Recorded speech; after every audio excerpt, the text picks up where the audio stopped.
I think that was the Fight Dawn that did. He said that this girl's boyfriend, this young lady's boyfriend, slept with her brother. And so she decided that she was going to go out and cheat on him. The caption of that video was like she was Mike Tyson by her boyfriend for doing so. I said this on the Cash Flow Harlem video that I'm about to speak about. I commented. You cannot just feel like it's okay to just always get some get back because your emotions want you to get some get back. Sometimes just leave. Sometimes just leave. Don't say anything, because this Cash Flow Harlem is a similar. Her boyfriend was locked up. He got out. She noticed that he was acting differently, a little more aggressively and things like that. So she called and talked to one of his boys, and he was like, yeah, I noticed he was acting like that too. He was like, just be patient with him. Her boyfriend came to her and said he wanted to end things.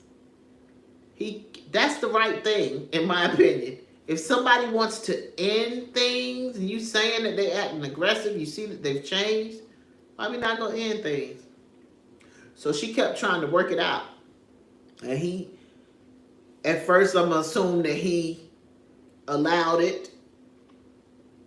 But then he tried to end things again. He tried to end things multiple times. She didn't want to end things. But on that last time that she tried to end things, she went into his phone and found out that the same homeboy that she called and he told her to be patient. They was in my O'Shea Duke Jackson voice. They was clapping each other's cheeks.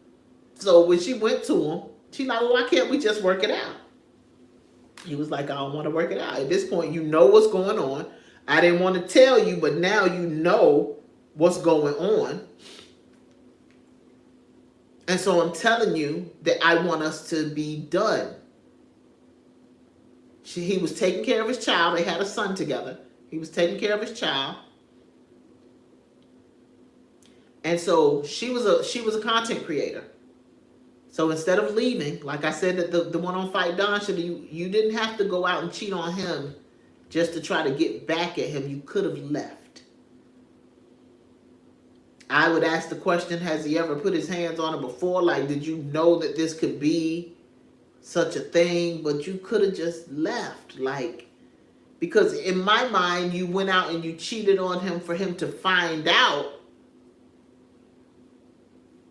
And it could have been that he was holding shame for the fact that he was clapping the cheeks of a man. But then you went on and cheated on him to call him out. Did you come back and tell him that you cheated? Like, that one kind of threw me for a whole little loop. Just leave. Stop trying to play with people's emotions. Stop trying to test people's gangster. Just be out sometime. Because instead of her just being out, this one from Cash Flow Harlem, you decided you wanted to go on your podcast platform and spread his business all over the internet. And when you decided you wanted to spread his business all over the internet, because if he was on the down low, he probably wasn't ready to come out yet. I'm not making no excuses for it. But I'm neither going to make excuses for the fact that you thought that it was okay to put his business out there. It wasn't yours to tell. Your emotions were hurt. And you went and you put his business out there. And what happened then was tragic. You put his information out there. He came back and he unalived her. And he unalived himself. Discipline and allowing wisdom to lead you, guide you, and converse with you will make you think differently about the decisions you make. It'll make you stop and think a spell. Because sometimes the correction you're not going to like and you're not going to make it through. And I'm not saying that either of those corrections were of God. I'm not saying it was of God, but they corrected him. The Fight Dawn, he corrected her because he put a beat down on her. And Cash Flow Harlem, he corrected her because he took her life and his. And now the child is parentless. Child is parentless.